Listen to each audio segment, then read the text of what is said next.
आज जी काही विधिमंडळाची बैठक होती त्या बैठकीमध्ये आज नेता निवडायचा आहे, परंतु महाराष्ट्र राज्याचे मुख्यमंत्री म्हणून मला असं वाटतं आमचे नेते, आपल्याला सर्वांना कल्पना आहे, माहिती आहे, आमचे नेते आपले देवेंद्रजी फडणवीस साहेब हे नेता म्हणून राहतील आणि महाराष्ट्राचे उद्याचे मुख्यमंत्री सुद्धा तेच निश्चितपणे राहतील। त्यांना मी माझ्या मतदारसंघाच्या वतीने, माझ्या वतीने मनपूर्वक शुभेच्छा।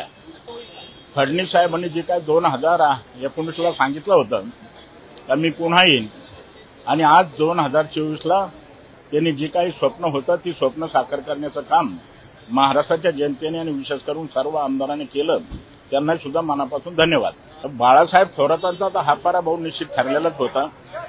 त्याचं कारण असं आहे की आता इतक्या वर्ष सत्तेत राहिले, परंतु सत्तेत राहत असताना नगर जिल्ह्यात आणि महाराष्ट्राचं तर कुठलंच काम विकासाचं केलं नाही।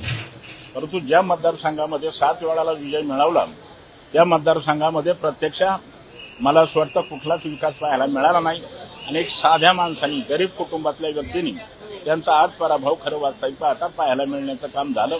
त्याचं एकच कारण आहे, आता राज्याच्या मंत्रिमंडळामध्ये अनेक वेळा मंत्रिपदाची त्यांना संधी मिळाली, परंतु संधीचा कुठल्याच प्रकारचा उपयोग करण्याचं काम झालं नाही, म्हणून प्रत्यक्षात त्यांचा पराभव आज पाहायला मिळण्याचं काम निश्चितपणे झालंय। आता हे नेते ठरवतील, पक्ष ठरविल। आता काय करडेले साहेबाला, आता मी माझे 6 टर्म झालेत, मी 6वी टर्म माझी आता विधानसभेचा आमदार म्हणून मी काम करतोय।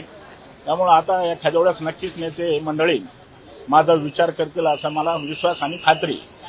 योगायोगचा नाही, माझा तसा जर पाहिलं तर अधिकार आहे, तो हक्क आहे, कारण माझी 6वी टर्म आहे, मी सिनियर आहे आणि मला संधी मिळावी ही माझी अपेक्षा आणि माझ्या मतदारसंघातल्या जनतेची सुद्धा निश्चितपणे ती अपेक्षा आहे। आता कोळंबकर साहेबांना आम्ही बरोबरच येतं, माझा फक्त 19ला पराभव झाला, नाहीतर मी 6 टर्म सलग विधानसभेचा आमदार म्हणून काम करतोय।